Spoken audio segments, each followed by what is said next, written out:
Hi, it's Attorney General Josh Shapiro, and I'm sorry I can't be here with you today, but I wanted to take a minute to congratulate all of you and to thank Ken and the team for all of the incredible work that you do. And I want to thank my dear friend, Councilwoman Sherelle Parker. I know how important the Philly First Home program is to first-time homebuyers. You know, to the finalists who are here today, you're making a real difference for a lot of people across Pennsylvania looking to buy a home. You set an example that all of our financial institutions and lenders should follow, because providing affordable housing needs to be a priority for every community, for every lender, and for every public servant. That's always been true, but now more than ever, it's on all of us to make sure that everyone has a roof over their head. Right now, people all across our Commonwealth and across the country are worried about where their next paycheck's coming from, how they're going to pay their bills, or how they're going to feed their families today. And we need to make it easier for them to secure housing, not harder. Look, you know your own numbers. 70% of your clients are women. 86% are from the Black and brown communities. And these are folks who have been disproportionately impacted by the pandemic. And time again, they've also been the people who have been denied the opportunity to own a home because of policies created by centuries of discrimination in this country. Your work is critically important in reversing the tide of racism and sexism, and I'm here as your partner and your ally in this important cause. Know that my office fights day in and day out to ensure that vulnerable residents are not taken advantage of or abused. We have ongoing investigations against companies that we suspect of redlining and discriminating when it comes to providing home loans and selling homes.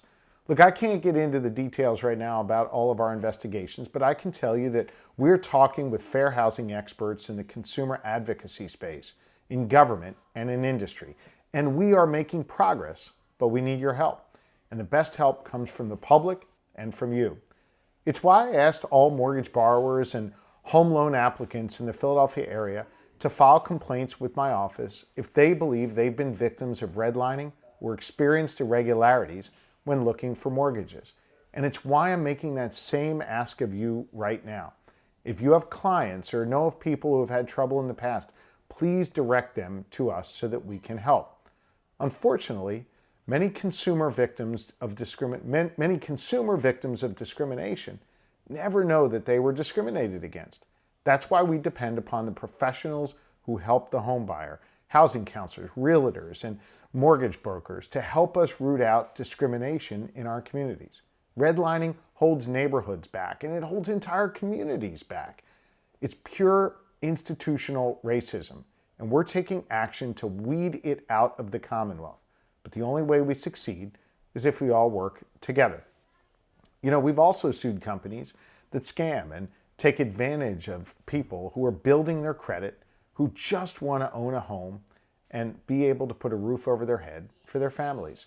It's already hard enough for folks out there right now. We don't need bad actors targeting people who need assistance. One example, just last year, well, we sued a company called Vision Property Management that was luring customers into misleading, those rent-to-own agreements on foreclosed homes in bad shape across the state. People thought they were entering into agreements where they could ultimately become homeowners. But in reality, they were not provided ownership rights. They could face immediate ejection if they fell behind on payments and were illegally on the hook for thousands of dollars of repairs. And I'm happy to announce that just last night, actually, we received an injunction and a contempt ruling against Vision that will help stop this company from taking advantage of people again. Or another company we sued called Harbor Portfolio that sold homes without electricity or heat under predatory scam agreement for deed contracts, passed off as mortgages, which actually allowed the company to eject them if buyers fell behind on their payments. We'll continue to hold people in the companies who engage in this behavior accountable. And they need to know that we are not going to tolerate those kinds of practices here. And if you zoom out for a minute, for the last 4 years, we've been defending state law and defending people in the Commonwealth from federal rulemaking that puts folks at risk and makes it harder for them to buy homes.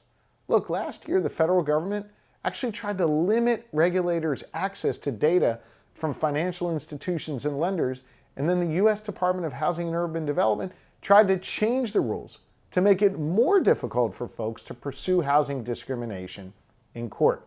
We opposed both measures, and I'm hopeful that we're going to see those proposed changes dropped in a couple months here. As we work to make things easier for families and folks in need, your voices are essential, and I want you to know that I rely on them. Because we're going to build policies and practices that create real change, we all need to be in this together, as I've said.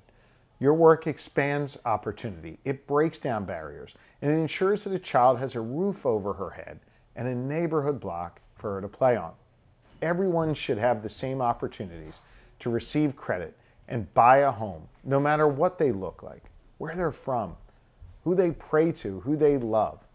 I'm hopeful that because of your work and your continued partnership, that we will keep making progress together. Thank you so much. God bless, stay safe, and I hope to see you in person real soon.